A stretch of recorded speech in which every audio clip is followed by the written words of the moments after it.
5 tips para maging productive. Una is gumising na maaga.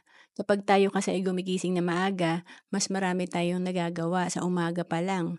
Ito yung disiplina na ginagawa natin. And of course, yung perspective natin importante rin. So, dapat talaga sa umaga pa lang may plano ka na.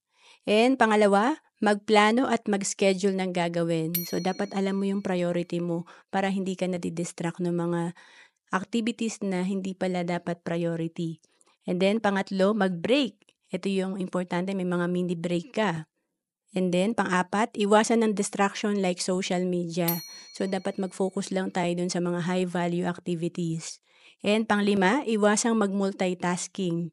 Ito yung matuto tayo mag-delegate kung marami talaga tayong dapat gawin. And then, importante rin yung mag-outsource tayo. And kung talagang gusto natin, mag-automate din tayo para ito yung mga AI na gagamit natin yung system. To know more about savings and investment, message mo lang ako sa FB, Roan Celis Capistrano.